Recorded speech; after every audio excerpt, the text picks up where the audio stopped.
New ইয়র্কে doctor ইউনূসের সাথে সফররত আমাদের রাজনৈতিক নেতা মির্জা ফখরুল ইসলাম আলমগীর, আখতার হোসেন এবং তাসনিম জারার উপরে যে হেনস্থার পরিস্থিতি তৈরি করা হয়েছে, তার প্রতিক্রিয়ায় কতগুলো ভয়ঙ্কর আহ্বান জানানো হচ্ছে, সেটা নিয়ে কয়েকটা কথা একটু বলে রাখা জরুরি। মানে কেউ কেউ বলার চেষ্টা করছেন এই হামলার মাধ্যমে আওয়ামী লীগ, এই দেশের প্রত্যেক আওয়ামী লীগারের বাড়ি ৩২ নম্বরের পরিণতি পাবে, এই পরিস্থিতি তৈরি করেছে এবং সেটাকে জায়েজ করেছেন তারা। আহ্বান জানানো হচ্ছে আওয়ামী লীগকে যে কোনোখানে হামলা বা প্রতিরোধ করার জন্য। এই ধরনের আহ্বান খুবই ভয়ঙ্কর। আমি দীর্ঘদিন থেকে, গত বেশ কয়েক মাস থেকে একটা কথা বলার চেষ্টা করছি, সেটা হলো সামনের সময়টা আমাদের জন্য খুবই টার্ময়েলের সময়। নির্বাচন ফেব্রুয়ারিতে হবে, এটা ভালো লাগছে না।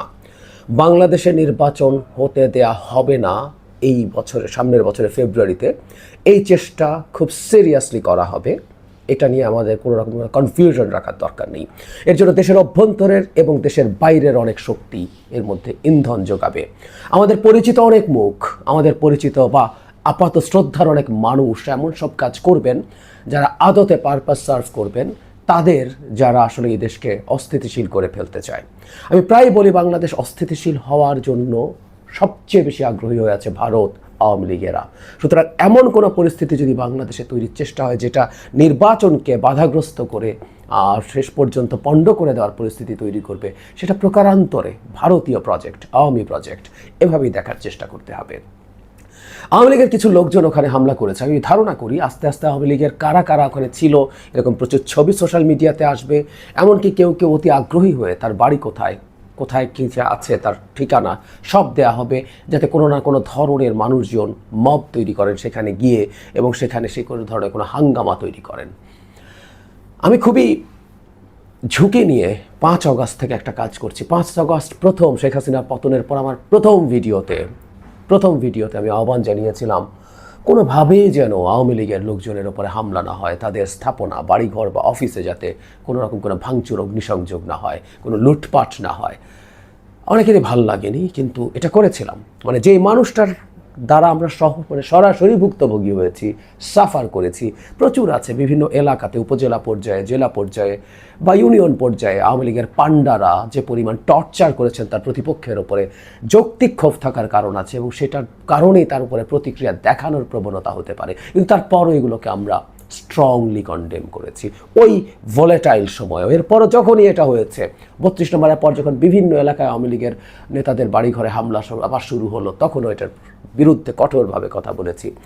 এখন আরও বেশি বলতে চাই, নিউ ইয়র্কে কে অপরাধ করেছে তার জন্য বাংলাদেশে সব আওয়ামী লীগ সমর্থকের বাড়িতে হামলা করা 32 নম্বর ভাঙার মতো জায়েজ হয়ে গেছে। এটা খুব ভয়ঙ্কর প্রবণতা। এমনকি যিনি এই হামলা করেছেন নিশ্চিতভাবে যদি দেখা যায় তার বাড়িতেও আমরা হামলা করতে পারি না, তার অপরাধের জন্য তার বাড়িতে তার আর কারোর উপরে কোনো হামলা করতে পারি না। এবং তার চাইতেও জরুরি কথা, ওই ভদ্রলোককে যদি আমরা পেতাম তার উপরে পাল্টা হামলা আমরা করতে পারি না। আমরা আইনগত ব্যবস্থা নিতে চাই। শেখ হাসিনার চেয়ে বড় অপরাধী আর কে আছে? কিন্তু তার কৃতকর্মের জন্য আওয়ামী লীগের নেতৃবৃন্দের উপরে, আওয়ামী লীগের লোকজনের উপরে বা আওয়ামী লীগের নিজস্ব অপরাধের জন্য যারা যারা করেছেন তার জন্য তাদের উপরে ধরনের পাল্টা কোনো বেআইনি হামলা, বেআইনি কাজ, মানে এ ধরনের পাল্টা কিছু করাই বেআইনি, সেটার বিরুদ্ধে আমরা কঠোরভাবে কথা বলেছি। আমি আশা করি আমরা এই একটা ব্যাপার বুঝবো, মানে শেখ হাসিনা বাংলাদেশকে মগের মুল্লুক বানিয়েছেন যেখানে আইন, বিধি, শৃঙ্খলা কাজ করে না। আমরা বাংলাদেশকে একটা উদার গণতান্ত্রিক দেশ বানাতে চাই যেখানে আইনের শাসন থাকবে, এবং সেই চর্চাটা এখনই আমরা শুরু করে প্র্যাকটিস করে দেখাতে চাই যে ওরা যে অন্যায় করেছে তার পাল্টায় কোনো অন্যায়, তাতে আমার একটা অন্যায় করা জায়েজ হয়ে গেছে, এর চেয়ে কোনো কুযুক্তি, এর চেয়ে কোনো ফালতু কথা হতে পারে না। আমরা যেন এই ট্র্যাপে পা না দিই। আমাদের মনে রাখতে হবে আমরা ক্ষুব্ধ আছি, যৌক্তিক কারণেই ক্ষুব্ধ আছি, আমরা ইমোশনাল আছি।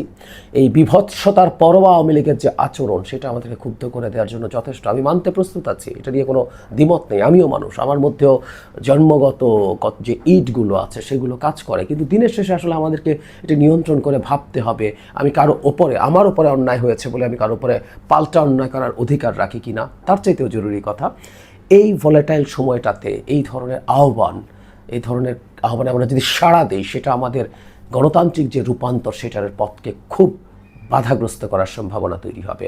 আমি কিছুদিন আগে চট্টগ্রাম ইউনিভার্সিটির ঘটনায় বলেছিলাম যে ঘটনা যাই ঘটুক প্রত্যেকটাকে কেন্দ্র করেই কোনো না কোনোভাবে বাংলাদেশে একটা অ্যানার্কি তৈরির চেষ্টা হবে, এক ধরনের মবক্রেসি তৈরি করার চেষ্টা হবে। কারণ এই ধরনের ঘটনা যদি প্রচুর কয়েকটা আবার ঘটিয়ে ফেলা যায়, রিপিটেডলি প্রশ্ন করা হচ্ছে, সামনে আরও বেশি হবে। আইন শৃঙ্খলার এই অবস্থায় কিভাবে একটা নির্বাচন করবে সরকার? নির্বাচন হতে পারে না, নানান রকম কিছু তখন সামনে আসতে শুরু করবে। সো আমরা যেন খুব কঠোরভাবে সতর্ক থাকি, এই অ্যানার্কিস্টদের আহ্বানে আমরা কোনোভাবে যেন সাড়া না দিই। আমাদের সামনে নাহলে বড় বিপদ অপেক্ষা করছে।